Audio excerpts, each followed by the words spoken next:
আজকে তো যেই সমস্ত ছেলে পেলে এই খেলা নিয়ে এই পাগলামি, এই খেলা তো কয়েকদিনের মধ্যে শেষ হয়ে যাবে। খেলার একটা শেষ আছে না? কিন্তু বাম কাঁধে যেই গুণাগুলো ফেরেশতা লিখলো, এগুলো মুছবে কেন? ব্রাজিলও ঘরে ফিরে যাবে, আর্জেন্টিনাও ঘরে ফিরে যাবে, সবাই সবার জায়গা মতো চলে যাবে। কিন্তু নাফরমান মুসলমান এই উল্লাস, এই নারী, এই নাচ গান, এই বেপরদিকি বেহায়াপনা, এর কারণে যে গুনাহ আমল নামার মধ্যে লেখা হলো বাম কাঁধে, সেগুলো মুছবে কিভাবে বলে? সেগুলো মুছবে কিভাবে? হ্যাঁ, এই জন্য আল্লাহ আল্লাহ আল্লাহ আল্লাহ আল্লাহ, আমরা প্রত্যেকের আমাদের এটা বোঝা উচিত। আমাদের এই সমস্ত ইসলাহি মাহফিল বছরের পর বছর আপনাদেরকে বলা, একজনকেও উদ্দেশ্য একটাই, আখেরাত মনে করার। আমরা মুসলমান, আমরা ইমানদার, আমাদের জীবনের মূল উদ্দেশ্যই আখেরাত। আমাদের জীবনের মূল উদ্দেশ্যই ইবাদত। শুধু ইবাদত না, সুন্দর ইবাদত, আহসানু আমালা। শুধু ইবাদত না, শুধু নামকে ওয়াস্তে ইবাদত। মহান আল্লাহ তাআলা এই পৃথিবীতে প্রত্যেকটা ইমানদার মুমিন বান্দার কাছে আল্লাহর চাওয়া আহসানু আমাল। বান্দা, তোমার আমলটা যেন সবচেয়ে সুন্দর হয়। আমি সুন্দর নামাজ দেখতে চাই, সুন্দর জিকির দেখতে চাই, সুন্দর তেলাওয়াত দেখতে চাই, আমি সুন্দর রুকু দেখতে চাই, সুন্দর সেজদা দেখতে চাই, সুন্দর আচরণ দেখতে চাই, সুন্দর লেনদেন দেখতে চাই, স্বামী স্ত্রীর সুন্দর সংসার দেখতে চাই, মা সন্তানের সুন্দর আচরণ দেখতে চাই, বাবা সন্তানের সুন্দর আচরণ দেখতে চাই, বিক্রেতা কাস্টমার সুন্দর আচরণ দেখতে চাই, নেতা কর্মী সুন্দর আচরণ দেখতে চাই, হ্যাঁ, অভিভাবক অধীনস্থ সুন্দর জীবন দেখতে চাই। সব জায়গায় সুন্দর সুন্দর আহসান আমি আল্লাহ দেখতে চাই।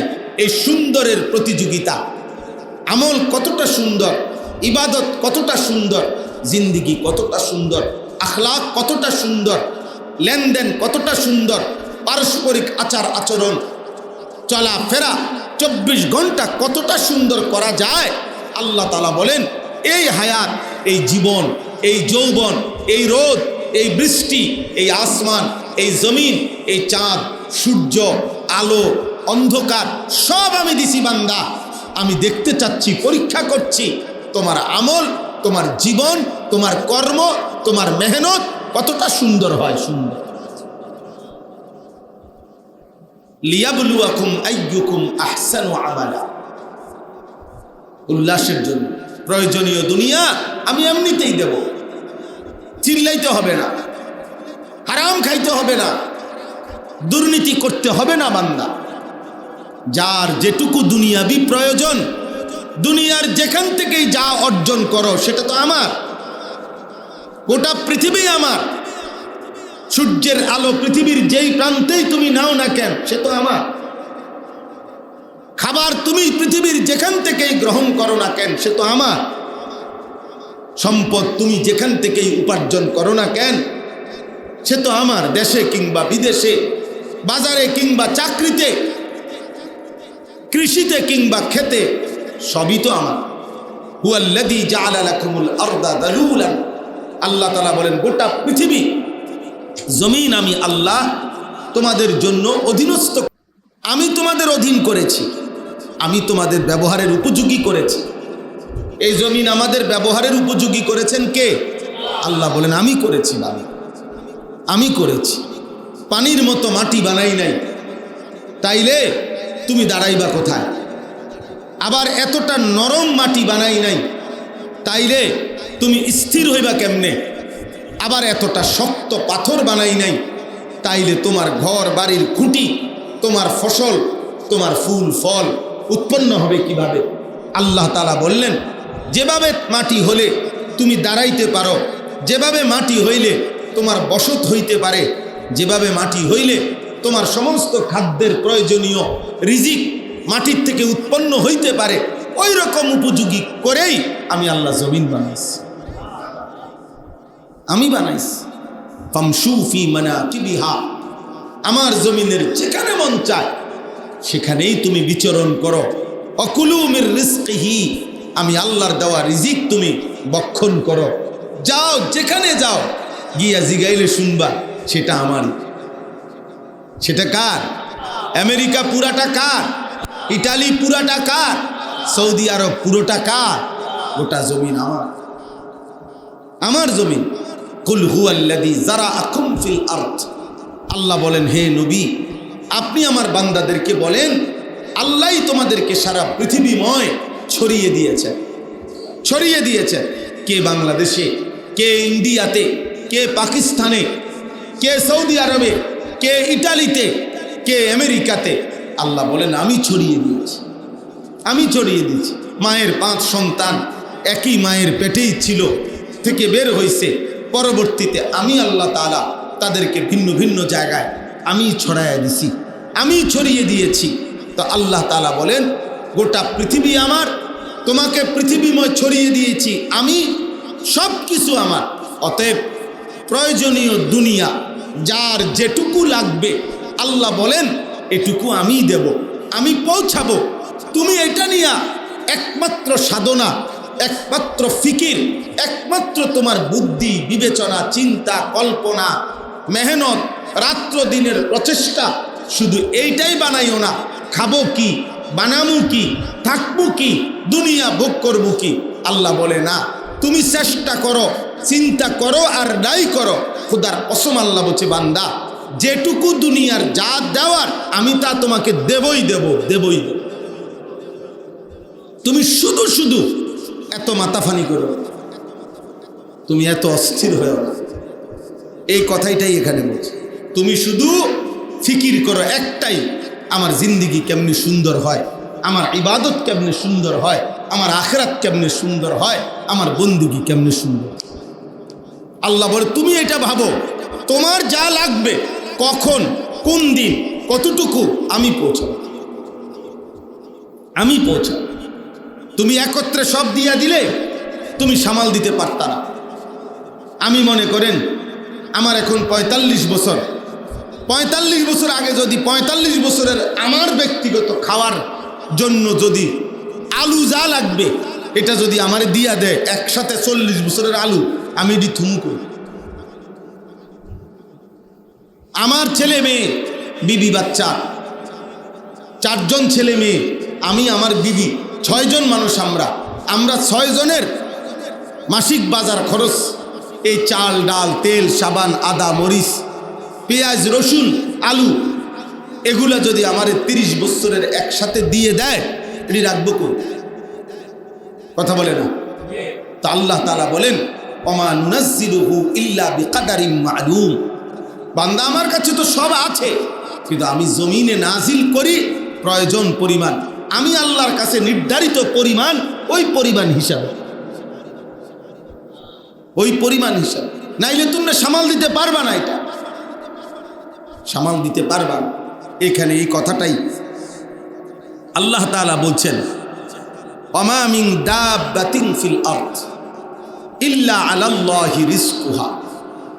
আল্লাহ তাআলা বলেন এই পৃথিবীর জমিনে, আমার এই সৃষ্টির মধ্যে যত প্রাণ, যত কিছু বিচরণ করছে, শূন্যে উড়ুক আর পাহাড়ের চূড়ায়, কিংবা জঙ্গলের গভীরে, কিংবা সাগরের তলদেশে, কিংবা সমতল ভূমিতে, যেখানে যা বিচরণ করছে, যেখানে যা নিঃশ্বাস নিতেছে, যেখানে যত প্রাণের অস্তিত্ব আছে, মানুষ হোক আর জীব হোক, জন্তু হোক আর জানোয়ার হোক, কীট হোক আর পতঙ্গ হোক, পাখি হোক আর পশু হোক, আল্লাহ তাআলা বলেন সমস্ত কিছুর পুরা হায়াতের রিজিকের পূর্ণ জিম্মাদারি আমি আল্লাহ আমার নিজের কাঁধে, আমি ফরজ হিসাবে, আমি আমার দায়িত্বে তুলে নিলাম, ফরজ হিসাবে নিলাম, ফরজ হিসাবে, ফরজ হিসাবে, হ্যাঁ ফরজ হিসাবে নিলাম।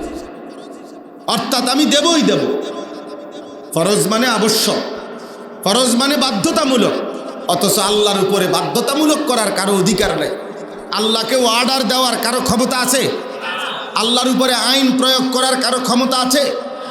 কিন্তু আল্লাহ বলেন কারো আইনে না, কারো সুপারিশে না, কারো অর্ডারেও না, কারো চাপেও না, কারো আন্দোলনেও না, আমি এমনিতেই আমার নিজের দয়ায়, আমার মেহেরবানি হিসাবে আমার বান্দা যাতে টেনশন না করে এজন্য আমি শক্তভাবে বলার জন্য, বুঝার জন্য আমি বললাম, বান্দা পুরা হায়াতের রিজিক সমস্ত মাখলুকাতের আমি আমার হাতে, আমার কাঁধে ফরজ হিসাবে আমি দায়িত্ব নিলাম। তাফসীরের মধ্যে আছে, একজনই বুঝেন, তাফসীরের মধ্যে আছে একজন মানুষ তার জীবনে, আমি আপনি আমাদের জীবনে আল্লাহ প্রদত্ত যত কিছু সব কিছু রিজিক। রিজিক মানে শুধু ভাত না, রিজিক মানে শুধু তরকারি না, রিজিক মানে শুধু যেটা খান এইটারে কয় রিজিক না, এটা রিজিকের একটা আইটেম। আপনি আমি পৃথিবীতে হায়াতে আল্লাহর পক্ষ থেকে যা কিছু পাচ্ছি সব রিজিক। হাসি কান্না, আনন্দ বেদনা, রোদ বৃষ্টি, আলো অন্ধকার, আকাশ জমিন, সূর্য চন্দ্র, স্ত্রী সন্তান, ঘর ফসল, উপার্জন কামাই রোজগার, সব কিছু রিজিক। এটাই মূল কথা। তাহলে রিজিক শুধু কি ভাত না, রিজিক মানে আমার জিন্দিগি। এই যে আমার গায়ে গরম লাগে, আমার গায়ে ঠান্ডা লাগে, আমার জীবনের সমস্ত কিছু, আমার এই পোশাক, আল্লাহ বলে কাদ আনজালনা আলাইকুম লিবাসান, বান্দা তোমার যে পোশাক আমি নাজিল করছি, কোরআনের আয়াত। আল্লাহ বলছে ওই যে লোহা, লোহা আল্লাহ বলেন আমি নাজিল করছি, ওয়া আনজালনাল হাদিদ, লোহা আমি নাজিল করছি, জমিন আমি নাজিল করছি, এই কায়নাতের সব আমি দিছি। একটা সুতা এইটা মনে করেন, এইটা যেটার থেকেই তৈরি হোক, যেমনিই তৈরি হোক, যেই প্রসেসিংয়ে, তো যেই মূল উপাদান সেটা কে দিছে? তো এইটা মনে করেন যেভাবেই তৈরি হোক, কাগজ দিয়া হোক আর মাটি দিয়া হোক, যেটা দিয়ে বানানো হোক, এটার মূল উপাদান, প্রথম উপাদান কার দেওয়া? আল্লাহ তাআলা বলেন এই কায়নাতের এমন একটা জিনিস নাই যেটা আমার না, এমন হইতে পারে না। আর সবটাই রিজিক। তো সব আমি প্রতিদিন সূর্য দিচ্ছি, চাঁদ দিতেছি, রোদ দিতেছি, বৃষ্টি দিতেছি, আলো দিচ্ছি, অন্ধকার দিতেছি, সকাল দেই, দুপুর বানাই, বিকাল বানাই। আমি আল্লাহ তাআলা তোমারে হাসাই, তোমারে কাঁদাই। এত কোটি কোটি প্রাণী, এত কোটি কোটি পশু, এত কোটি কোটি জীব, তোমাদের প্রয়োজনে সব আমি প্রস্তুত রাখতে পারছি, সব দিলাম নিয়ম মাফিক। প্রতিদিন নাফরমান দুগা বাতের জন্য, অল্প কয়টা ভাতের জন্য, একটা শুধু বিল্ডিংয়ের জন্য এত মিথ্যা কথা কেন বলবো? আমি আল্লাহ এত কিছু দিতে পারলে বুঝি এই বিল্ডিংয়ের এই দুটা ভাতের হালাল ব্যবস্থা আমি করতে পারতাম না? বলেন, আমরা দুর্নীতি কইরা, আমরা যারা সুদ খায়, যারা চুরি করে, যারা ডাকাতি করে, যারা ওজনে কম দেয়, যারা হারাম খায়, এই হারামখোররা, সুদখোররা, এই কিস্তিখোর বেঈমানরা, এই নাফরমানরা, এরা সূর্যটা নিজে কিনে আনো। কথা বলে না? ওরা একটা আলোকিত ভোর বানাক, বলে আমার তো টাকা আছে, টাকার জোরে রাত 12টায় আমি বেড়া হইলে দুপুরের আলো ফুটাই দেব। হ্যাঁ আন, তুই আন, তোর আব্বারে ডাক। সম্ভব? তো আল্লাহ তাআলা বলে, তো তুমি দেখতেছো আমি চারিদিকের গোটা পৃথিবী আমি নিয়ন্ত্রণ করছি স্বাভাবিকভাবে। এর চাইতে কত বড় বড় বিষয় আমি দিচ্ছি। অল্প কয়টা ভাত, এ কিতা লইছ তরকারি, ভাত এর বুঝতে এক টুকরা, আর কিতা করলা ভাজি আর মসুরির ডাল। হ্যাঁ, এই ডাল কদ্দুর লইছে, কদ্দুর করলা ভাজি লইছে, এক টুকরা গোস্ত আর দুগা ভাত খাইছে। হায় হায় রে নাফরমান, এই করলা ভাজি কদ্দুরে লেগে বুঝি এত মিশা কথা কম লাগে?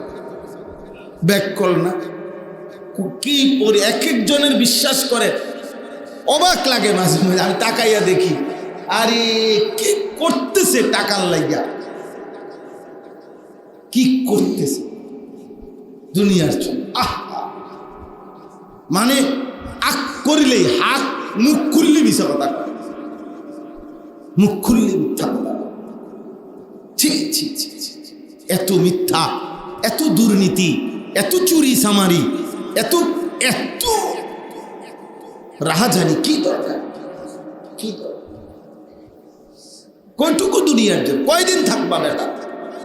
কয়দিন থাকবা? কয়দিন থাকবে? আর থাকবেন যে কয়দিন? সুস্থ থাকবেন কয়দিন? সুস্থ থাকবেন যে কয়দিন? মন ভালো থাকবো কয়দিন? বউর লোকে ঝামেলা, ফুতের লোকে ঝামেলা, সংসারটা, পরিবারটা, বিশ্বাস করেন না। সারা রাতও যদি বলি, আমরা তো হুজুর, আমরা কাছে সারাদিন দোয়া চায়, এতের এইটা, এতের এইটা, ওইতের এইটা। কত মানুষ, কত মহিলা আইসা বাসায় আমার বিবির কাছে কত কিছু বলে যায়। কেউ পুরুষ আইসা বলে যায়, এ মা মাদ্রাসায়, এ আমার কাছে, এতের কাছে, খাদেমের কাছে, ড্রাইভারের কাছে। আল্লাহ যদি আজকেও আমি ঘুমের থেকে ওইটা আমার বিবিরে বলতেছি যে বিশ্বাস করো, আল্লাহর কাছে দোয়া করো নিজের জন্য, ছেলে মেয়ের জন্য, আগামীর ভবিষ্যতের জন্য। মানুষের পারিবারিক বিশৃঙ্খলা, বিশ্বাস করেন না, অশান্তি, কোনো কুল কিনা, স্বামী স্ত্রীকে বিশ্বাস করে না, স্ত্রী স্বামীকে বিশ্বাস করে না। এ কালকে রাত্র একজনে বলছে, মানে বউয়ে স্বামীরে, বউয়ে বেড়ায় বলতেছে, বউয়ে স্বামীরে গুসায় মারে। সোজা কথা, বেচারাকে আমি কিছুই করতে পারতেছি না, আমি কি করবো? এমন ফেস সামাজিক, এমন সমস্যা। স্ত্রী বেহায়াপনা করছে, স্বামী বেচারা অসহায়ের মতো তাকায় আছে। স্বামী জানে সে বেহায়া, পরকিয়া করে, অন্য পুরুষের সাথে আকাম করে, বেচারার হিম্মত নাই, সাহস নাই। গুনাহ, গুনাহ, হারাম উপার্জন, আল্লাহর নাফরমানি, বেনামাজি জিন্দিগি। সুখ আসবে করতে, সুখের কোনো সাইডে দিয়া, এ কোনা দিয়ে তাকাইলে টেলিভিশন, এই কোনাকে তাকাইলে মোবাইল, ওই কোনার তাকাইলে বেডি বেফর্দা, হ্যান দিয়ে চাইলে ফুলায় নামাজ পড়ে না, ওই দিক দিয়ে চাইলে মেয়ে পর্দা করে না। তো শান্তি, সুখ, আল্লাহর রহমত, বরকত কোনান দিয়ে আইতো? আরে বলেন না, কার উপরে আইতো? একজন মানুষ কোরআন পড়ে না।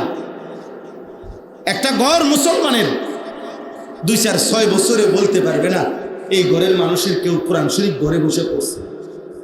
আল্লাহ নবী সাল্লাল্লাহু আলাইহি সাল্লাম বলছেন, লা তাজআলু বুয়ুতাকুম মাকাবিরা। পরিষ্কার হাদিস। নবীজি বলছে, তোমরা তোমাদের ঘর কবরস্থান বানাইও না। কি বানাইও না? কবরস্থান বানাইও না, কবরস্থান বানাইও না। তা কি করতে? ফাইন্নাশ শাইতানা ইয়ানফুরু মিনাল বাইতিল্লাযী তুকরাউ ফীহি সূরাতুল বাকারা। নবীজি বলছেন, শুনো, যে ঘরে নিয়মিত সূরা বাকারা তেলাওয়াত হয়, সে ঘর থেকে শয়তান তৎক্ষণাৎ দূরে সরে যায়। ঘরে কোরআন পড়ো, ঘরে নফল নামাজ পড়ো, ঘরে তাহাজ্জুদ পড়ো, ঘরে আওয়াবিন ইশরাক পড়ো, ঘরে দোয়া করো, ঘরে আল্লাহর কথা বলো, কোরআনের আওয়াজ শুনো। একজন বড় বাদশাহ ছিলেন, বাদশাহ হারুনুর রশিদ, মুসলিম বাদশাহ। ওনার স্ত্রীর নাম ছিল জুবায়দা। অনেক মহিষী নারী ছিলেন তিনি, নেককার নারী ছিলেন বাদশার স্ত্রী। এই জুবায়দা, আমরা কিতাবে পড়ছি, এই মহিলা রাজপ্রাসাদে, বাদশার রাজবাড়িতে 1000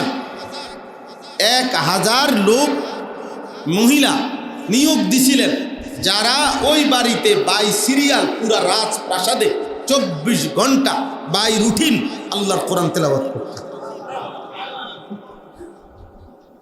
কোরআন পড়ছে।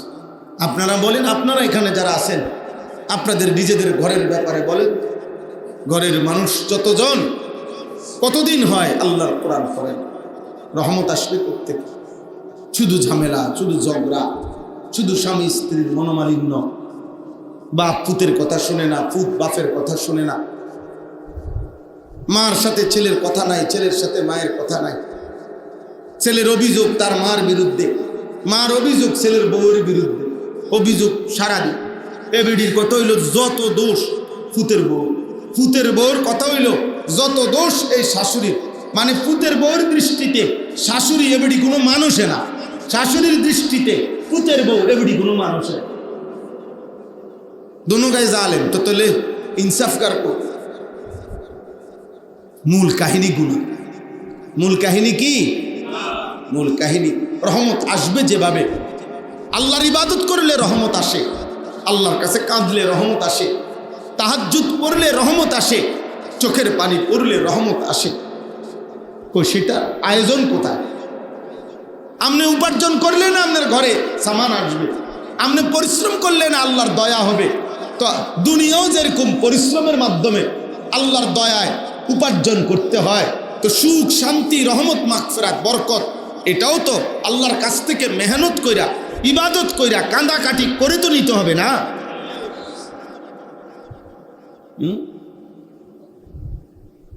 বলেন না? আপনি বসে বসে বিড়ি খাইবেন আর আল্লাহ তাআলা আপনার উপরে রহমত নাজিল করবেন। আপনি বসে বসে চা দোকানে টেলিভিশনে নর্তকীর নাচ দেখবেন আর আপনার উপরে আল্লাহ রহমত নাজিল করবেন। আপনার ছেলে 365 দিনে একদিনও ফজরের নামাজ পড়বে না আর আপনার ঘরেই আল্লাহ কেবল রহমত নাজিল করতো। আল্লাহর ঠেকা লাগছে। হ্যাঁ, এটা ইনসাফ আপনি দিবেন? আপনার অফিসে নিয়োগকৃত কর্মচারী আজগা 1 বছরে আপনার অফিসে কাজে আসে না, 1 মাস ধরে, এরপরও আপনি প্রত্যেক দিন তার বাজার করে দিবেন তো? ওমা মিন দাব্বাতিন ফিল আরদ। শেষ আমার কথা। আল্লাহ তাআলা বলেন রিজিকের দায়িত্ব আমি নিলাম। ভাত মাছ চাল ডাল, আলো অন্ধকার, রোদ বৃষ্টি, অর্থ সম্পদ, চাকরি ব্যবসা, বিল্ডিং দালান আসবাবপত্র, সব সব আল্লাহ বলছেন আমি নিলাম, তুমি আমার কাছে থাকো। যখন যা বরাদ্দ তখন তা আমি দেব। আমিও মাস্টাররে এখন বললাম আমি সেই ইমাম যে এই মসজিদে 10 বছর জুমা পড়াইতে আসছি ফরদাবাদ। তো আসতে গিয়ে কতদিন গেছে, সিনজিত করে করে ভাঙ্গা ভাঙ্গা বিজ্জা বিজ্জা আইসি। 10 বছর আলহামদুলিল্লাহ। তো মালিক যখন যার জন্য মালিকের ইচ্ছা। আমার গাড়ির দাম এখন 50 লাখ টাকা। তাহলে আগে যিনি আমার যে অবস্থায় রাখছেন তিনিও আমার আল্লাহ, এখনো আমার যে অবস্থায় রাখছেন তিনিও আল্লাহ। আবার যদি কোনোদিন না থাকে কিছু, সেদিনও আমার আল্লাহ। হাসলেও আমার আল্লাহ, কাঁদলেও, সুখে থাকলেও আমার আল্লাহ, দুঃখে থাকলেও আমার। আমি তাকে ছাড়বো কেন? আমি তাকে ছাড়বো কেন? আমার যে আর কেউ নেই? আমাদের আর কেউ আছে? ওয়ায়ালামু মুস্তাকাররাহা ওয়া মুস্তাওদাআহা। আল্লাহ বলে বান্দা মৃত্যু পর্যন্ত হায়াত, প্রতি সেকেন্ড তুমি কোথায় কোথায় থাকবে আমি জানি। আমি জানি। গত রাত্রে আমি খাইছি এক জায়গায়, আজকের সন্ধ্যায় খাইছি আরেক জায়গায়। আমি কোনো বেলা ভাত খাই বাসায়, আর অধিকাংশ বেলা ভাত খাই মানুষের বাড়িতে। তো আল্লাহ তাআলা বলেন এই পুরা দেশ জুড়ে কখন তুমি কোথায় থাকবা, কোন বেলা কোনখানে খাইবা, ঠিক কোন টাইমে খাইবা, আল্লাহ তাআলা বলে এটা আমার বন্টন কর, আমি জানি। ও মুস্তাউদাআহা, এবং শেষ পর্যন্ত তোমার দাফন হবে কোথায়, মৌত হবে কোথায়, আল্লাহ তাআলা বলেন আমি সেটাও জানি। অতএব মৃত্যুর মুহূর্ত পর্যন্ত তোমার শেষ লোকমা খাবার আমি তোমার কাছে পৌঁছাবো। তুমি ঘাবড়াইও না বানু, শুধু শুধু আমার থেকে ছেড়ে দিও না, আমার ছেড়ে দিও, বরং আমার জন্য দুনিয়া ছেড়ে দাও, আমার জন্য গুনাহ ছেড়ে দাও। হ্যাঁ, মান তারাকা শাইআন ইত্তিকা আল্লাহি আযজা ওয়া জাল আতা আল্লাহু খায়রাম মিনহু। নবীজি বলেন আল্লাহর ভয়ে যে দুনিয়ার কিছু ছেড়ে দিল, আল্লাহ তাকে তার চাইতে কোটি গুণে খায়ের উত্তম আল্লাহ তাকে নিজ হাতে দিয়ে দিল। হ্যাঁ, হযরত ইমাম হাসান, এই যে হাসান হুসাইন রাদিয়াল্লাহু তাআলা আনহুমা, বড় জনের নাম কি? হাসান। মা ফাতেমা রাদিয়াল্লাহু তাআলা আনহার বড় ছেলের নাম কি? হাসান। এই হাসান রাদিয়াল্লাহু তাআলা আনহু আলী রাদিয়াল্লাহু তাআলা আনহুর ইন্তেকালের পরে উনি খলিফা হয়েছিলেন, পঞ্চম খলিফা হয়েছিলেন উনি। আলী রাদিয়াল্লাহু তাআলা আনহুর শাহাদাতের পরে 6 মাস তিনি খলিফা ছিলেন। হযরত হাসান 6 মাস পরে তিনি স্বেচ্ছায় হযরত মুআবিয়া রাদিয়াল্লাহু তাআলা আনহুর হাতে গোটা মুসলিম রাষ্ট্রের খেলাফত দিয়ে দিছিলেন। বলছিলেন, চাচা যান, আপনি আমার চাইতে দক্ষ, অভিজ্ঞ, আপনি ইসলামী খেলাফত পরিচালনা করেন, আমি মানুষের সুন্দর পরিচালনার জন্য রাষ্ট্রের খেলাফতে আপনার হাতে তুলে দিলাম। আমি আমার ন্যায্য পাওনা ছেড়ে দিলাম, আমারই পাওনা, আমি খলিফা, কিন্তু আমি আপনার হাতে দিয়ে দিই। আমরা কিতাবে পড়ছি, আজীব কথা শুনেন। এই হাসান রাদিয়াল্লাহু তাআলা আনহু নবীজির কলিজার টুকরা নাতি, আল্লাহর সন্তুষ্টির জন্য তখনকার সময় যেতটুকু মুসলিম খেলাফত ছিল অতটুকু ছেড়ে দিছে, ত্যাগ করছে। কার জন্য? নবীজি বলছে, আবু দাউদ শরীফের হাদিস আছে, নবীজি বলছেন শেষ জামানার যে মাহাদি আসবে, শেষ জামানায় একজন ইমাম আসবে কিনা? মাহাদি। আর আল্লাহ নবী বলছে কমপক্ষে 9 বছর বা 7 বছর তিনি কমপক্ষে আল্লাহর পুরা জমিনে, গোটা পৃথিবীতে ইসলামের খেলাফত তিনি পরিচালনা করবেন। সারা পৃথিবী খলিফাতুল্লাহ আল মাহদি, আল্লাহর খলিফা তিনি, সারা পৃথিবীতে ইসলামী খেলাফত পরিচালনা করবে এই মাহাদি। তাহলে মাহাদি হবে সারা পৃথিবীর খলিফা। কথা বুঝছেন? আল্লাহ নবী স্পষ্ট বলে গেছে, হাদিসে, বিশুদ্ধ হাদিস, নবীজি বলছে আমার নাতি হাসান, এই হাসানেরই বংশধর হবে শেষ জামানার মাহাদি। মাহাদি কোন যাও কে? হাসানের কি বংশ। তো কিতাবে লিখছে, দেখেন ওই সেই হাসান যে একদিন ইসলামী খেলাফত ছেড়ে দিছে আল্লাহর জন্য। আল্লাহ যেন বলছে, হাসান তোর বংশধরে আমি পুরা জমিনের খেলাফত তোর বংশধরের হাতে তুলে দেব। আল্লাহর জন্য ছেড়ে দাও, গুনাহ ছেড়ে দাও, হারাম ছেড়ে দাও, সুদ ছেড়ে দাও, আব্বা মিথ্যা ছেড়ে দাও, আল্লাহ তোমাকে তার চাইতে উত্তম দিন। হারাম নারী ছেড়ে দাও, এত নারী মানুষের লাগে না, এক পুরুষ 10টা বেডি লাগে না, এক পুরুষের এত নর্তকী লাগে না। একজন হালাল পবিত্র স্ত্রী দিয়েই পুরুষের যৌবনের চাহিদা পূরণ হয়ে যায়, আর ইবাদত হয়, সওয়াবও হয়, নেককার সন্তানও হয়, আগামী বংশধারাও চালু হয়, হাজারো নেক কাজের সুবিধাও হয়।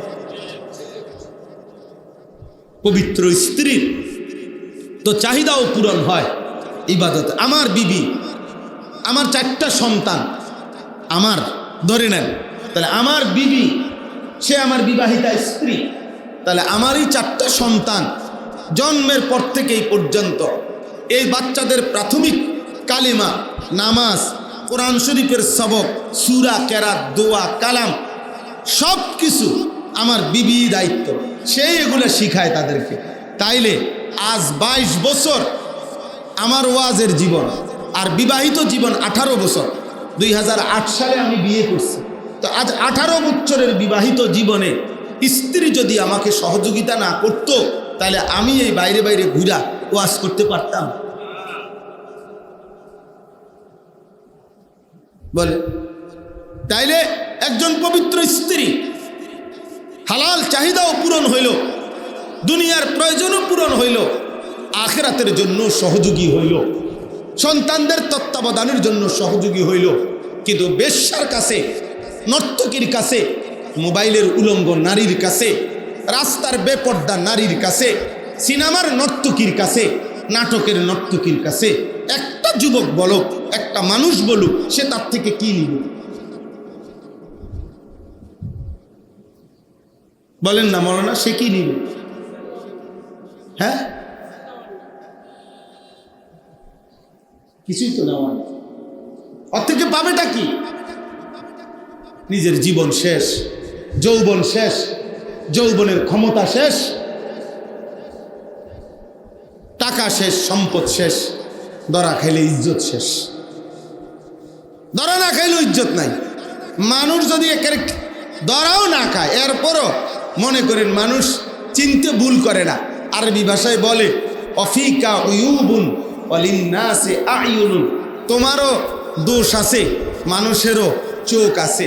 মানুষ চিনতে ভুল করে না। আপনি যেমন ভাত খান, মানুষ এমন ভাত খায়। এজন্য মানুষ সুরেরে সুরে মনে করে, আব্দুল কাদের জিলানি রে আব্দুল কাদের জিলানি মনে করে। নামাজিকে মানুষে সুর মনে করে না, সুরেরে মানুষে জুনায়েদ বাগদাদি মনে করে না। মা কথা কয় না? আপনি করেন। একজন লোক সুদখোর, মানুষে জানে না উনি বাইজিদ বুস্তানি স্বাস্থ্য, মানুষে ব্যাক কর, মানুষে ভাত খায় না। হ্যাঁ, আমনের চুল, আমনের চেহারা, আমনের নামাজ নাই, সেজদা নাই, আল্লাহ নাই, খোদা নাই, নামাজ নাই, দিন নাই, বিড়ির গন্ধে কাছে যাওয়া যায় না।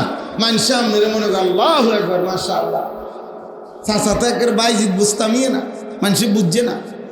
আমনে বিড়ি খান, মানুষে বুঝছে বাইজিদ বুস্তামি। আমনে চা দোয়ানে টেলিভিশন দেখেন, মানুষে আমনের বাপ দিয়ে আছে জুনায়েদ বাগদাদি। হ্যাঁ, মানুষে ব্যাক কর, মানুষে বেউকুফ। আপনি যা, মানুষ বুঝেও তা। কথা বলেন না? আমি যা, মানুষ বুঝেও কি?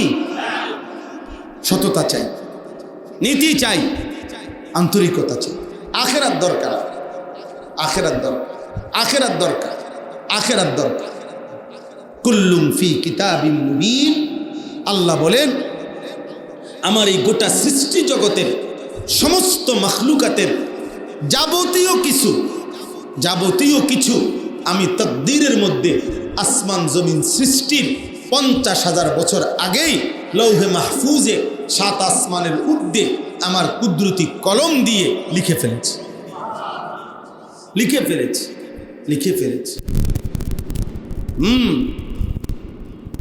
এটাই ফয়সালা।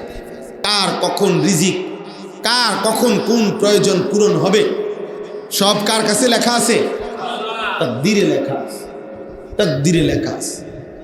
এই জন্য আসলে ছাদের উপরে পানির ট্যাঙ্কি, ওইখানে যদি ট্যাঙ্কির মধ্যে পানি 500 লিটারের ট্যাঙ্কি, নিচে যদি আপনি অজুর জন্য ট্যাপ 5টা লাগান, তাইলেও 500 লিটার পানি শেষ হবে। 10টা লাগান, তাইলেও 500 লিটার পানি শেষ হবে। যদি 20টা ট্যাপও লাগান, তাহলে পানি শেষ হবে কতদূর? 500 লিটার। কারণ পানি উপরে ট্যাঙ্কিত কত? 500 লিটার। তো যদি বদলাইতে হয়, পানি বাড়াইতে হয়, তাইলে ট্যাঙ্কি বদলাইতে হবে না ট্যাপ বাড়াইতে হবে? কথা কয় না? ট্যাপ বাড়াইলে পানি বাড়বে, কি বদলাইতে হবে? ঠিক আপনার যদি রিজিক বাড়াইতে হয়, তো আসমানওয়ালা যার কাছে রিজিক, ওনার লগে কথা কইতে হবে। আপনি এনে দান্দাবাজি করলে হইতো না। আপনি মাটির মধ্যে জমিনে আরো দান্দা বাড়াইবেন। যত দান্দা যোগফল সমান, বুঝছেন? 12 রে 6 দিয়া, মানে 12 রে 2 ভাগ করলে 6 6, 12 রে 4 ভাগ করলে 3 3 4, 12 রে 3 ভাগ করলে 4 4 4। কথা বুঝছেন?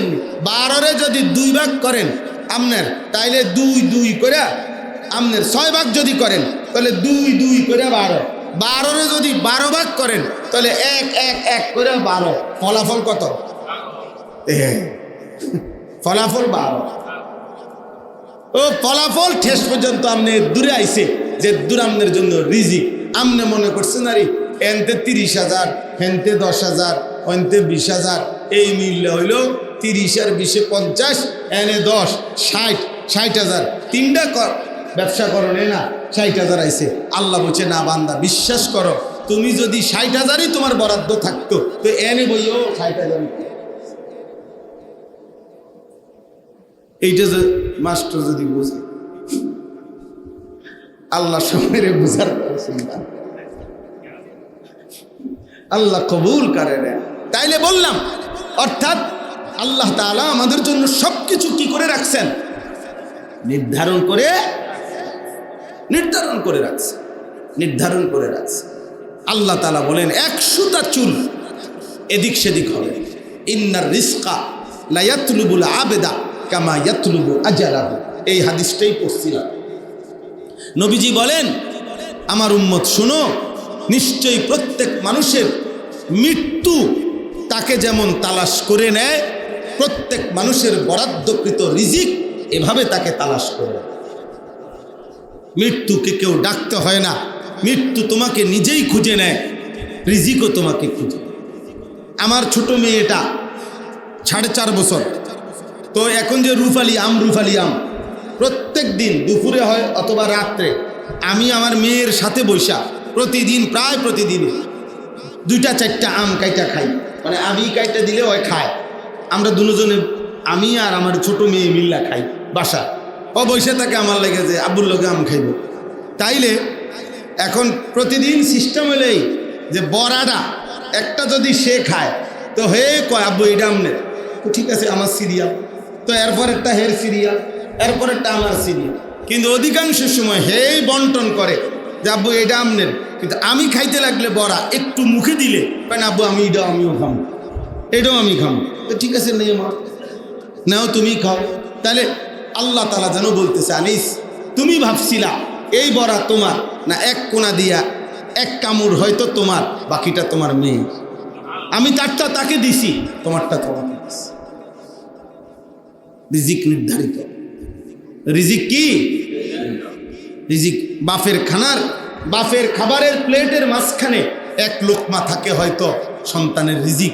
ওই কোনান থেকে দৌড় দিয়ে আইছিল, বাফে এক লোকমা মুখে দিয়ে দিছে, বাচ্চা আবার দৌড় দিয়ে গেছে, আর আসছে না, বাকি ভাত বাবা নিজে খাইছে। আল্লাহ যেন বলছে, পুরা প্লেটের সবগুলো ভাত তুমি মনে করছিলা তোমার জন্যই নিছিলা, মাঝখানে এক লোকমা তোমার সন্তানের রিজিক আমি পৌঁছায় দিলাম, বাকিটা তোমার রিজিক। সব কোথায় ফায়সালা? শেষ কথা হলো, আহুয়াল্লাযী খালাকাস সামাওয়াতি ওয়াল আরদা ফি সিত্তাতি আইয়ামিন ওয়া কানা আরশুহু আলাল মা। আল্লাহ তাআলা বলেন, এটা এমনি বুঝবেন এক কথা, এই পৃথিবীতে প্রথম সৃষ্টি আল্লাহর কি ছিল? মানে আল্লাহ তাআলা প্রথম উপরে ছিল আরশ, তার নিচে ছিল পানি, মাঝখানে খালি। উপরে আরশ 7 আসমানেরও ঊর্ধ্বে, আর নিচে পানি, মাঝখানে খালি। আল্লাহ তাআলা বলেন, এই পানির উপরে আরশ আর এই মাঝখানের খালি জায়গায় 6 দিনে আমি আল্লাহ 7 আসমান ও জমিন আমি বানাইছি। আহুয়াল্লাযী খালাকাস সামাওয়াতি ওয়াল আরদা ফি সিত্তাতি আইয়াম, 6 দিনে বানাইছি। আসমান ও জমিন আমি আল্লাহ সৃষ্টি করেছি। ওয়া কানা আরশুহু আলাল মা, তখন আমি আল্লাহর আরশ ছিল পানির উপরে। তাহলে বোঝা গেল আসমান জমিন সৃষ্টির আগেই এই দুইটার অস্তিত্ব ছিল। উপরে ছিল আরশ, নিচে ছিল কি? পানি। মাঝখানের ফাঁকা জায়গায় আল্লাহ বলেন, আমি আসমান ও জমিন সৃষ্টি করেছি 6 দিনে। কয় দিনে? প্রশ্ন হইল, আল্লাহ চাইলে কুন ফায়াকুন, আল্লাহ যদি বলে হও, সাথে সাথেই হয়ে যায়। সেই আল্লাহ 6 দিনে সৃষ্টি করলেন কেন? একদিন কি করলেন? আল্লাহ বলে, বান্দা তোমার আমি খুব ভালোবাসি, আমার বান্দার জন্য আমি আল্লাহ অত্যন্ত যত্ন করে, আমার বান্দার মায়ার জন্য আমি নিজ হাতে এই আসমান ও জমিন 6 দিনে থাইমা থাইমা দেখে দেখে আমার মনের মতো করে আমার বান্দার জন্য এই কায়নাত আমি সাজাইছি। এখন প্রশ্ন হইল, এত সুন্দর দুনিয়া কেন সাজাইলেন? এই কথাই আল্লাহ বলছে, লিয়াবলুয়াকুম আইয়ুকুম আহসানু আমালা, আমি তোমাকে পরীক্ষা করার জন্য আমার এই সাজানো দুনিয়ায় সব কিছু কোম্পানি বলে দিছে যে আপনারে আমি এখানে নিয়োগ দিলাম, এই যে এখানে আপনার অফিস, এই রুম আপনার জন্য 12 ঘন্টা 24 ঘন্টা কর্মচারী আছে, পানি লাগবে, যা লাগবে ওই দিবে, এসি চলতেছে, আপনার জন্য সব কিছু প্রয়োজন রেডি। আপনি শুধু আমার কোম্পানির কেমন উন্নতি হয় আপনি এটা খেয়াল করবেন। আর শাজিমের মালিক আল্লাহ বলে, বান্দা গোটা পৃথিবী আমি তোমার জন্য সাজাইছি, গোটা পৃথিবীর সব কিছু আমি যথাসময়ে তোমার কাছে পৌঁছাবো। শুধু তোমার থেকে আমি চাচ্ছি তোমার অজু, গোসল, নামাজ, রোজা, হজ, জাকাত, জিকির তেলাওয়াত, পাক নাফাক, হালাল হারাম, তোমার জিন্দেগিটা আখিরাতের আলোকে যেন সুন্দরভাবে গঠন হয়, আমল যেন সুন্দর হয়, এই পরীক্ষাটাই আমি তোমার কাছে চাচ্ছি। বাকি দুনিয়া আমি সৃষ্টি করছি, আমি তোমার কাছে পৌঁছাবো। তুমি শুধু ইবাদতের ফিকির, এই যে বুঝছেন বুঝছেন, না বুঝলে কোনো অসুবিধা নেই। আমনে পাত্তা না দিলে কোনো অসুবিধা নাই। আমনের আগেও বহু নাফরমান পাত্তা দেয় নাই, অসুবিধা নাই। যে অনুগত কিংবা অবাধ্য কেউ আর পৃথিবীতে নাই। মজার ব্যাপার হলো এতে কোনো টেনশন নেই, কথা বোঝেন নাই। অনুগতরাও পৃথিবীতে নাই, অবাধ্যরাও কি নাই। আজ থেকে 300 বছর আগের নেককাররা এখন কোথায়? আজ থেকে 300 বছর আগের নাফরমানরা এখন কোথায়? আবু বকর উমর এখন কোথায়? আবু জাহেল আবু লাহাব এখন কোথায়? ফেরাউন কোথায়? মুসা কোথায়? ইমানদারও কবরে, নাফরমানও কি কবর। কাজে অসুবিধা নেই, কারো জন্য কেউ আটকাবে না, কেউ কাউরে ঠেকাইতে পারবে না। প্রত্যেকের মৃত্যুই তাকে এসে নিয়ে যায়। সেজদা কিংবা নাফরমান, আনুগত্য কিংবা অবাধ্যতা, হালাল কিংবা হারাম, পাক কিংবা নাফাক, জীবন শেষই হোক। সুখ কিংবা দুঃখ, রাজপ্রাসাদ কিংবা কুড়ে ঘর, ক্ষমতা কিংবা ক্ষমতাহীন, নেতা কিংবা কর্মী, ইমাম কিংবা মুসল্লি, সকলকেই চলে যেতে হবে কোথায়?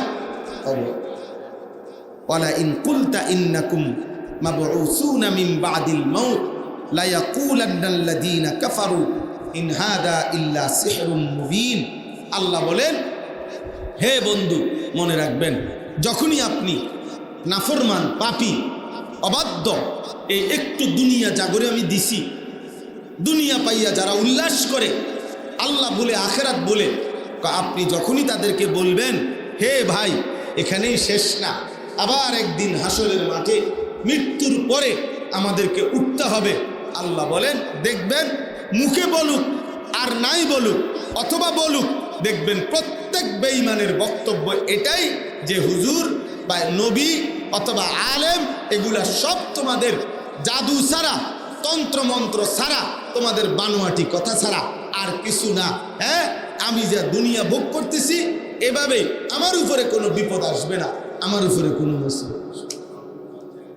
আল্লাহ তাআলা বলেন, নাফরমানের মূল বক্তব্য মূলত সে ভিতরে ভিতরে এটাই লালন করে। মুখে অনেকে বলে, অনেকে বলে, অনেকে বলে, অনেকে বলে।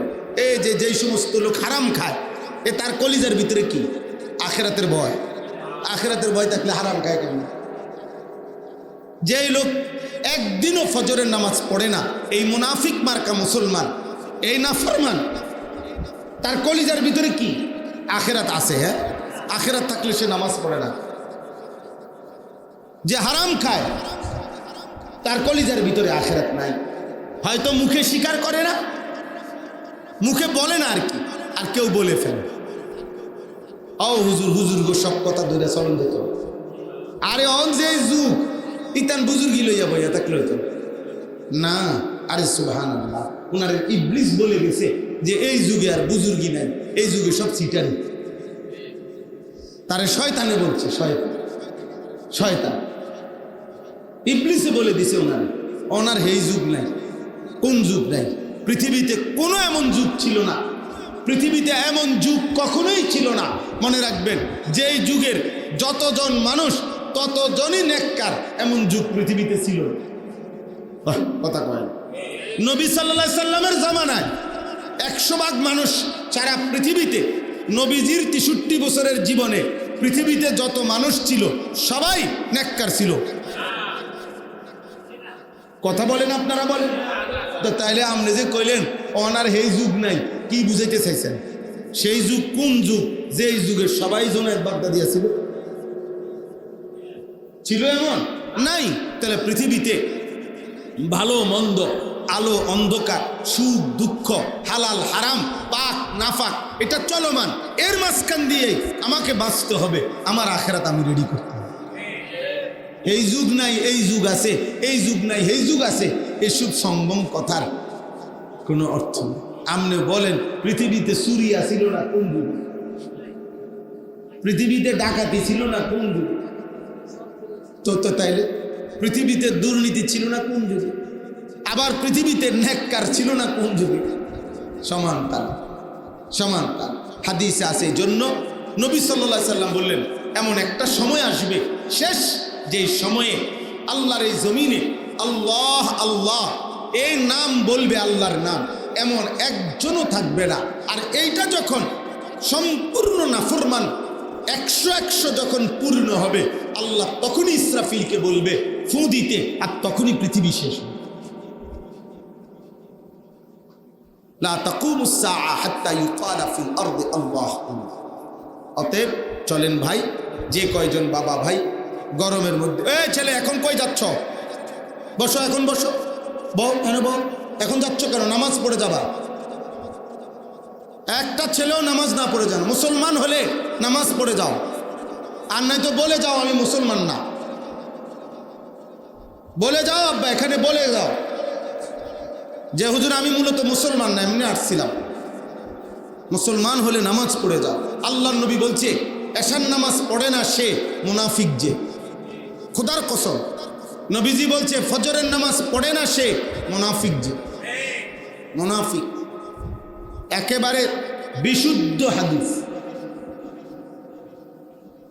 হ্যাঁ, হযরত আব্দুল্লাহ ইবনে মাসউদ বলছেন, নবীজির জামানায় মসজিদের জামাতে আসতো না ওই ব্যক্তি। নবীজির জামানায় উনি বলছেন, সাহাবী বলে, আমরা বুঝতাম মসজিদে জামাতে নামাজ পড়ে না ওই ব্যক্তি কানা মুনাফিকান বাইয়িনুন নিফাক, যে প্রকাশ্য মুনাফিক, সেই ব্যক্তি ছাড়া নবীর জামানায় আর কেউ মসজিদের জামাত মিস করত না। হাদিস মিয়া হযরত আব্দুল্লাহ ইবনে মাসউদ বলেন, মসজিদের জামাত মিস করতো কেবল ওই মুনাফিক যে বাইয়িনুন নিফাক, যার মুনাফিকি প্রসিদ্ধ হয়ে গেছে, স্পষ্ট হয়ে গেছে যে এটা কাট্টা মুনাফিক, এটা যার নামে সিল পড়ে গেছে, ও সে ছাড়া বাকি সব মুসলমান পুরুষ মসজিদের জামাতে নামাজ। আল্লাহ আমাদেরকে হেফাজত করে, আল্লাহ আমাদেরকে হেফাজত করে। প্রিয় বাবা, আজ জোর করেই বলা উচিত, আজকে তোমাদেরকে টেনে ধরা উচিত। আমাদের সন্তানদেরকে টেনে ধরার কেউ নাই, অভিভাবক নাই, বাপ থাইকাও নাই, মা থাইকাও নাই, যার কারণে ছেলে খেলে বেড়ে বেহাল। এই কারণে আল্লাহ আমাদের সবাইকে, শুধুমাত্র আমার কথার এই শেষ কথা, আমাদের জীবন আখিরাত। আমাদের জীবন কি? আখিরাত, ইবাদত। আমরা মুসলমান, আমাদের জীবন শুধু কামাই রোজগারি না। কামাই রোজগারি আমাদের জীবনের একটা প্রয়োজনীয় অংশ, এটা আল্লাহই আমাদের জন্য পৌঁছাবেন। যে মনে রাখবেন একটা শেষ কথা, এটা হাদিস তাফসিরে আছে, যে আপনি যদি বলেন সব আল্লাহই দিবে তো আমি বইয়া তাই, না না, সিস্টেম হলো তাকদির আছে। আল্লাহ বলছে সব কিছুর তাকদির আছে, এটা বলছি কি না? এই তাকদিরটাই এটা। আমনে পরিশ্রম করবেন, এবারে বইয়া থাকবো, এবারে পরিশ্রম করবে, এবারে বইয়া থাকবো। আপনি সুস্থ থাকবেন, উনি অসুস্থ থাকবে। আপনি ব্যবসা করবেন, উনি চাকরি করবে, উনি ফসল করবে। আল্লাহ তাআলা আপনার আমার একটা সেকেন্ডের নড়াচড়াও কি করবেন, এটাও তো তাকদিরে লিখে রাখছে। আপনি আর উল্টা করবেন কেমন? আপনি বাফও তো করতে। আপনার জন্য তাকদির যদি থাকে 10 বছর 30 বছর কর্ম, তা আপনি শুয়ে থাকবেন কেমনে? আপনার জন্য যদি তকদিরে থাকে 30 বছর পঙ্গু, প্যারালাইজড, অসল, আপনি কাম করবেন কেমন? বুঝেন নাই কথাটা? অতএব এক কর্ম বলেন আর অবসর বলেন, সবই তাকদির। যে কর্ম করে সেও তাকদিরের হিসাবে, যে অবসর সেও তাকদিরের হিসাবে। কাজেই সব কিছু আমাদের আল্লাহর পক্ষ থেকে। আমাদের দায়িত্ব ইবাদত, আমাদের দায়িত্ব সুন্দর আমল। আল্লাহ আমাদেরকে তৌফিক দান করেন, আল্লাহ আমাদেরকে কবুল করেন। আজকের এই মজলিস আল্লাহ তাআলা বরকত দান করেন।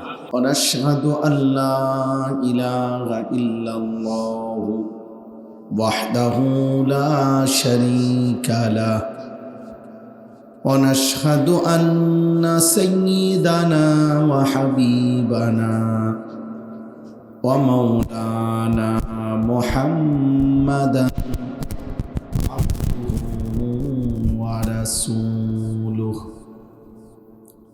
أما بعد فأعوذ بالله من الشيطان الرجيم بسم الله الرحمن الرحيم وما من دابة في الأرض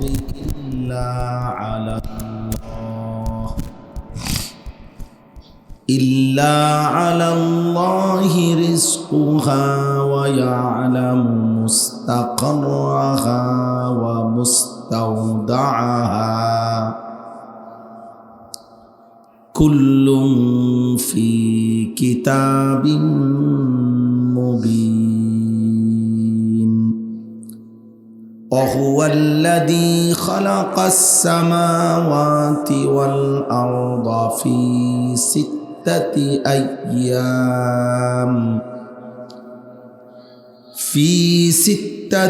أيام وكان عرشه على الماء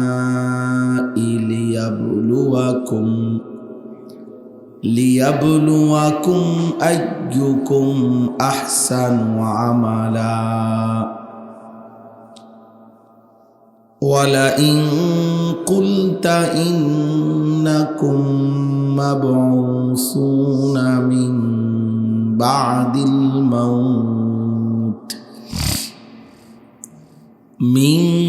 بعد الموت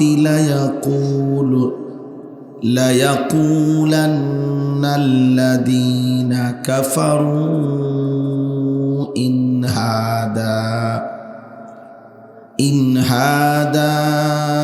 إلا سحر مبين صدق الله مولانا العظيم وقال نبينا صلى الله عليه وسلم إن الرزق ليطلب العبد كما يطلب أجله اللهم صل على محمد وعلى آل محمد كما صليت على إبراهيم وعلى آل إبراهيم إنك حميد مجيد اللهم بارك على محمد وعلى آل محمد كما باركت على إبراهيم وعلى آل إبراهيم إنك حميد مجيد سبحانك لا علم لنا إلا ما علمتنا إنك أنت العليم الحكيم আলহামদুলিল্লাহ আল্লাহ পাক রব্বুল ইজ্জত যুল জালাল ওয়াল ইকরামের ফজল করম রব্বুল আলামিনের ইহসান মেহেরবানি দয়া আল্লাহ তাআলা আমাদেরকে আজ 25 জুন 2026 রোজ বৃহস্পতিবার বিবাড়িয়া জেলা বাঞ্ছারামপুর উপজেলাধীন ফরদাবাদ উত্তর সরকার বাড়ি বাইতুল নূর জামি মসজিদের উদ্যোগে আজকের এই ইসলাহি মাহফিলে আল্লাহ তাআলাই আমাদেরকে আসবার বসবার আল্লাহর জন্যই জমা হওয়ার তৌফিক দান করেছেন আলহামদুলিল্লাহ।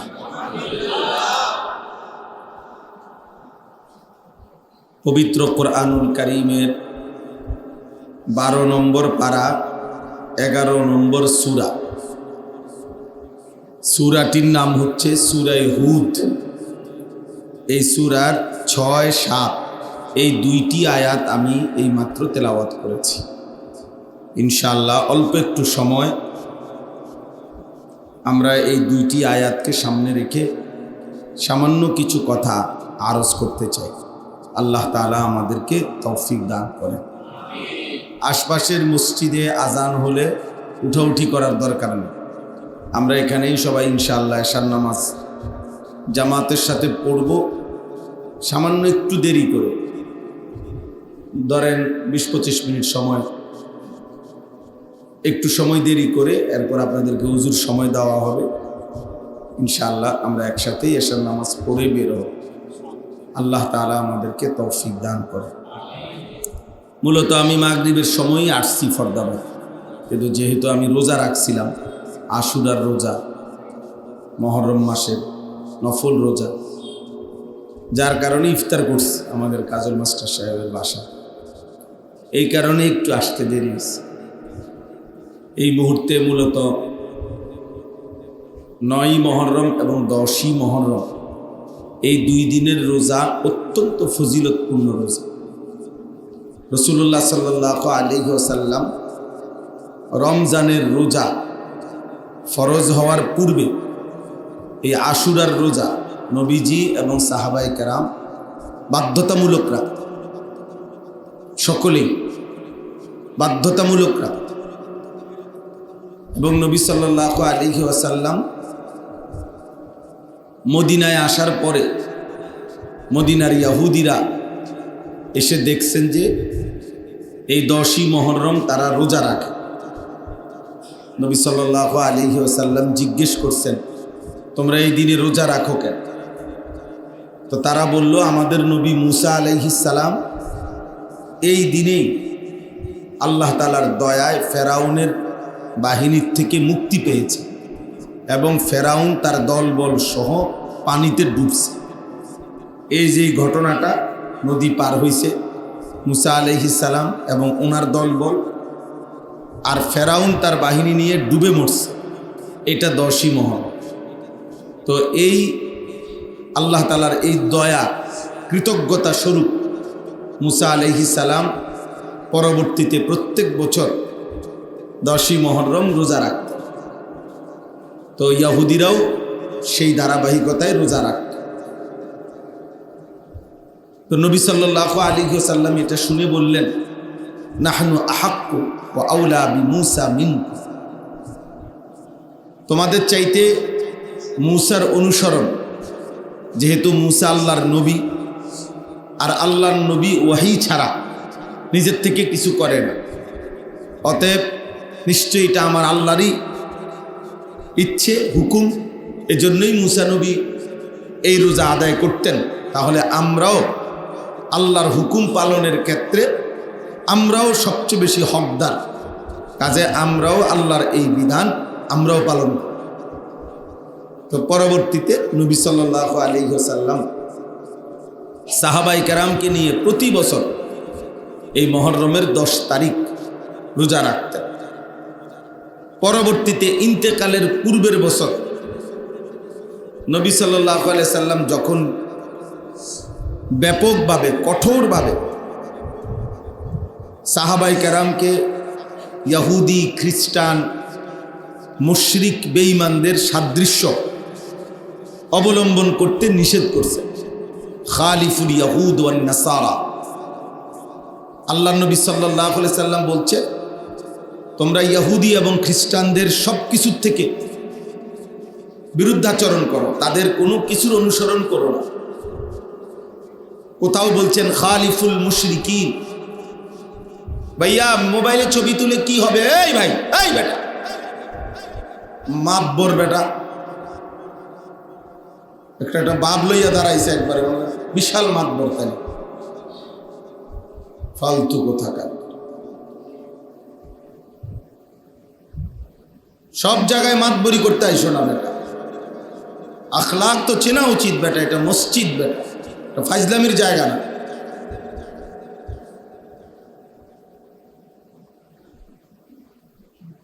একটা অসভ্যতা বেঈমান আমাদেরকে ধরায় দিছে আর পাগল মাতাল বানায় দিছে ছেলেকে, যে যখনই এটা মানায় না, না মানায় কিচ্ছুর দরকার নাই, তোর মনে কইলেই ছবি উড়ে। এটা মানুষ হোক, গরু হোক, ছাগল হোক, হুজুর হোক, পাবলিক হোক, ল্যাংটা মানুষ হোক, আপনি দেখবেন একটা ল্যাংটা মানুষও যদি থাকে এর ছবি উড়ানোর মতো পাগল পাই। অসংখ্য প্যান্ট ফিন্দিনা মানুষ পাইবেন যে হে ল্যাংটা মানুষের ছবি তুলতেছে। আশ্চর্য দেখি, একটা গাড়ি অ্যাক্সিডেন্ট করে মনে করেন একটা সবগুলো যাত্রী মরে গেছে, এমন অসংখ্য অসভ্য পাইবেন এরা ভিডিও করতেছে, অথচ মানুষগুলো সব কি মরে যাচ্ছে। একটা গাড়ি পুড়ে যাইতেছে মনে করেন,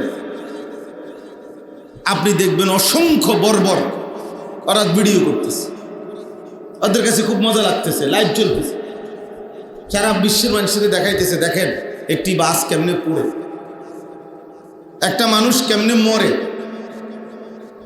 দেখেন সবাই দেখেন, এটা খুব আনন্দের বিষয়, সবাই দেখেন, আমার মোবাইলে লাইভ চলতেছে।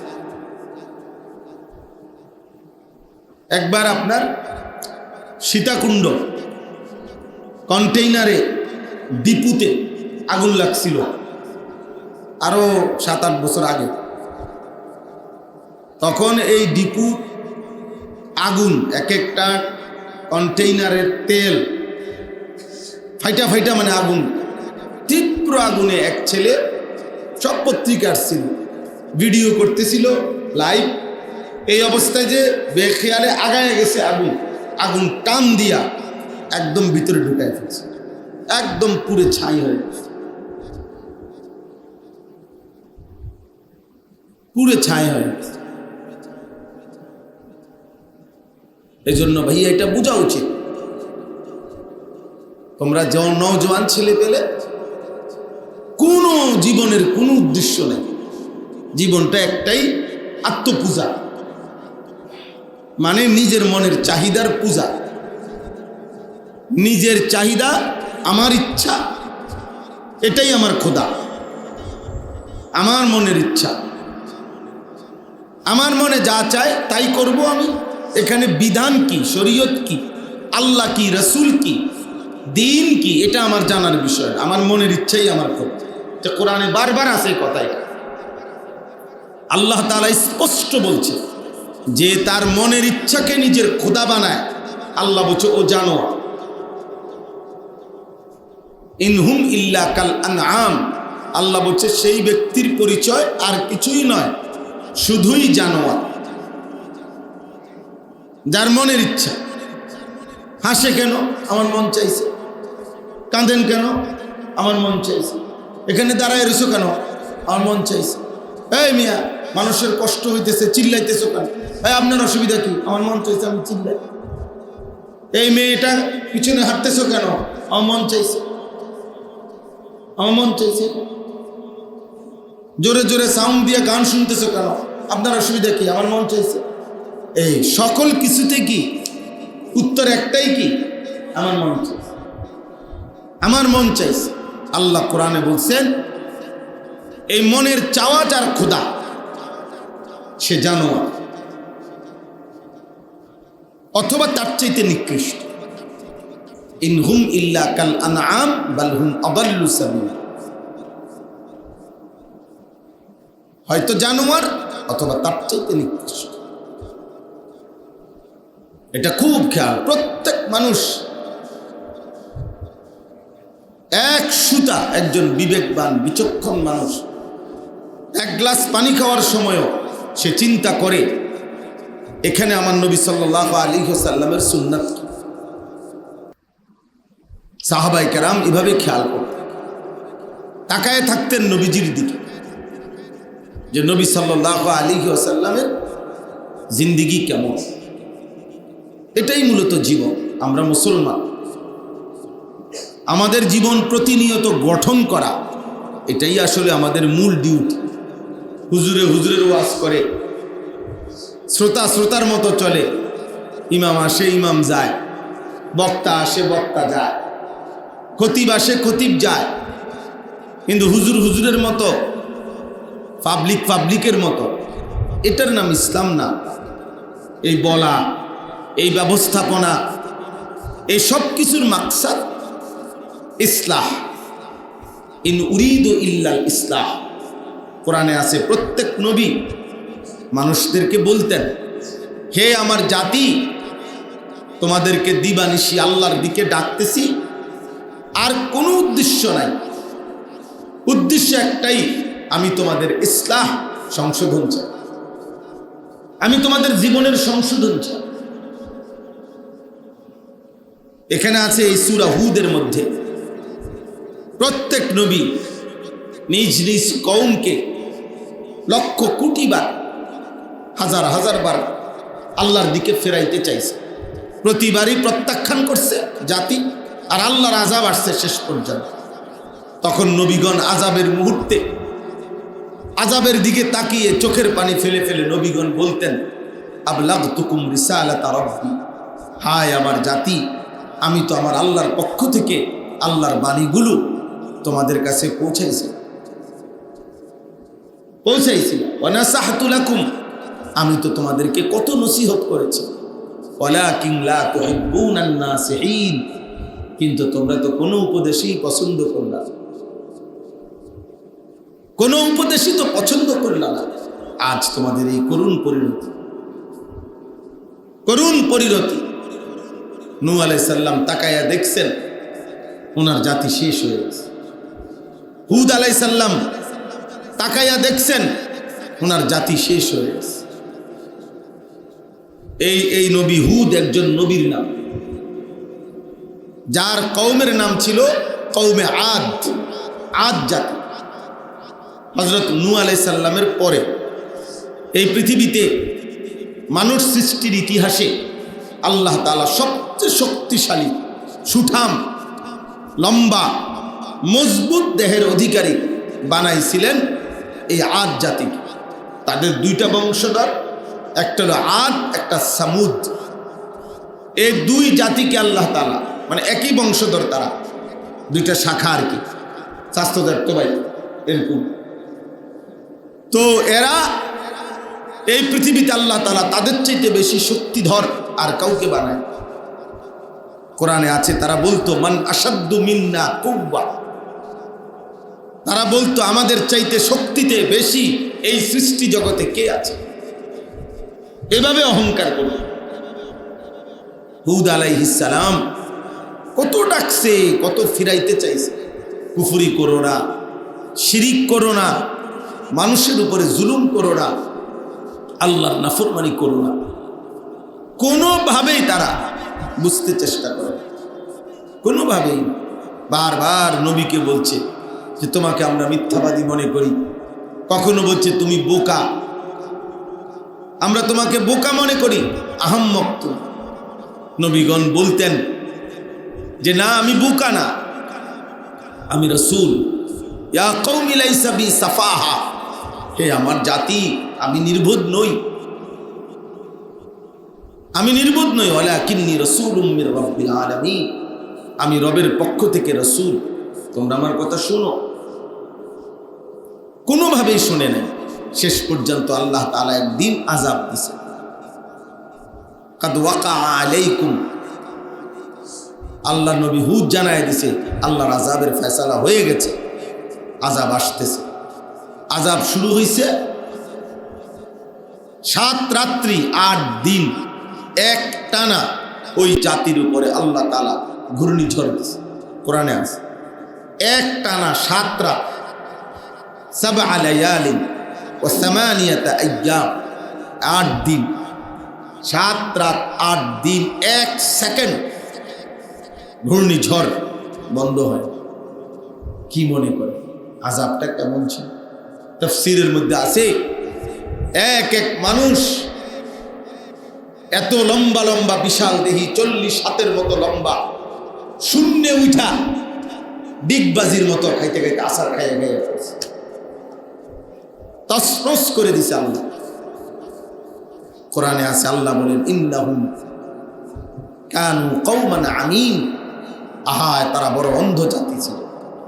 আমি আল্লাহ তাআলার কুদরত, আমার নিয়ামতের ন্যূনতম কদর করে নাই, ফলে তারা মূলত ছিল চোখ থেকেও অন্ধ, আমিন, অন্ধ জাতি।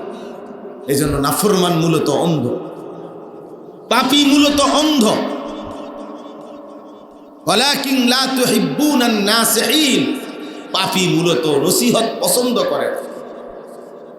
কোন পাপী চায় না তাকে কেউ গুনাহ থেকে ফিরাক, বরং পাপীর কথা হলো আমার পাপের সাথে যদি কেউ উল্লাস দেয়, তাল দিতে পারে, আমি আছি তার লগে, তেও আছে আমার, ওই আমার বোন।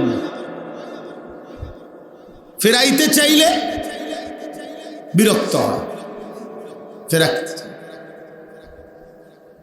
ফিরাইতে চাইলে বিরক্ত। এই পৃথিবীতে দেখবেন সর্বযুগে হক্কানি, রব্বানি, মুত্তাকি, আল্লাহ ভীরু আলেম যারা মানুষকে আল্লাহর দিকে ফেরাইতে চায় তাদের দুশ্মনী বেশি থাকে, তাদের প্রতি মানুষের দুষ্ট লোকের আক্রোশ বেশি থাকে। এই বেঈমান বলেন, মুশরিক বলেন, ইয়াহুদি, খ্রিস্টান, নাস্তিক, মুরতাদ, ইসলাম বিরোধী যত চক্র সারা পৃথিবীতে, তারা কি মনে করেন ষড়যন্ত্র যে করে এই সুদখোর ঘুষখোরের বিরুদ্ধে? কি মনে হয়? মনে করেন হেরা হ্যাগো বিরুদ্ধে ষড়যন্ত্র করে? যেই সমস্ত নারী বেহায়া, বেপর্দা, যেই ছেলে খারাইয়া মুতে, তার বিরুদ্ধে ষড়যন্ত্র করবো কি? হেতে তো হের লগেই আছে। বেহায়া তো সাথেই আছে তাদের, তার বিরুদ্ধে আর ষড়যন্ত্র করবে কি? এই জন্য সর্বসময় সমস্ত ষড়যন্ত্রের কেন্দ্রবিন্দু হইলাম আমরা হুজুররা, আমরা মোল্লারা। আমাদের বিরুদ্ধেই সমস্ত ষড়যন্ত্র, আমাদের বিরুদ্ধেই যাবতীয় চক্রান্ত। কোন আলেমে দ্বীন একটা কথা বললেই আপনার সেখানে আপত্তি দেখবেন। এই অসংখ্য নেতা রাজনৈতিক আছে, দেখবেন চা দোকানের রিক্সার ড্রাইভার, অটোর ড্রাইভারে কথা বললে এটা মানতে পারে, কিন্তু শুধু চেষ্টা করে হুজুররা যাতে করতে না। হুজুরদেরকে বলে দিবে রাজনীতির কথা বলবেন না, ইমাম সাহেবরে বলে দিবে কররা পাবে, খতিব সাহেবরে বলে দিবে, কারণ হুজুর আমনে কইলে ঝামেলা, ওই বাকিরা সবাই বলুন। বাকি যে কেউ বলতে পারবে, শুধু হুজুর বলতে পারবে। হুজুর বলতে গেলেই প্যাস করে যাবে। উনি তো কোরআন সুন্নাহর আলোকে বলবে, হালাল হারাম বিশ্লেষণ করে বলবে, দুনিয়া আখিরাতের আলোকে বলবে, তখন তো নিজের স্বার্থের ক্ষতি হবে। আল্লাহ আমাদেরকে মাফ করে দেন। প্রিয় ভাই, প্রিয় বাবা, মুসলমানের সন্তান ভাইসা গেলে তো ভাইসাই গেলা। জোয়ারে যে ভেসে যায় সে তো খুব কঠিন না। জোয়ারের মধ্যে, জোয়ারের মুখে লোহা ভাসায় দিলেও ভাইসা যাবে, কিন্তু জোয়ারের বিপরীতে, স্রোতের বিপরীতে দাঁড়িয়ে থাকা এটা একটু কঠিন। কিন্তু পৃথিবীতে মানুষ তাদেরকেই সফল বলে, যে সে এই সমাজে যখন তার সমবয়সীরা অন্যায়, অশ্লীলতা, বেহায়াপনা, চুরি, চামারি, জিনা, ব্যভিচার, হারাম সুদ, হারাম উপার্জন, ধোঁকাবাজি, প্রতারণী, ছিনতাই, অবৈধ উপার্জন হারাম করত, ওই যুবক এই সমাজে দাঁড়িয়ে, ওই মানুষটা, ওই মুসলমান, এই লোকটা ওই সমাজে দাঁড়িয়ে আল্লাহকে ডাকছে, হারামের দিকে যায় নাই, আল্লাহর ইবাদতে লেগে থাকছে। পৃথিবী হাজার বছর পরেও এমন মানুষকেই স্মরণ করে। পৃথিবীতে তারা অমর হয়, পৃথিবীতে তারা অক্ষয় হয়, পৃথিবীতে তারা শ্রদ্ধেয় হয়, পৃথিবীতে তাদের খ্যাতি থাকে। আর এই নাফরমান অল্প কয়দিনের নগদ দুনিয়া, এ যতক্ষণ খাইছে ততক্ষণই, যতক্ষণ পেশাব করছে ততক্ষণই, যতক্ষণ নারী দেখছে ততক্ষণই, যতক্ষণ ব্যভিচার করছে ততক্ষণই, যতক্ষণ নাচ গান করছে ততক্ষণই। এরপরে আর কিছু নেই, আর কিছু নেই। বলে আজকে আমি তো প্রতিদিন বলি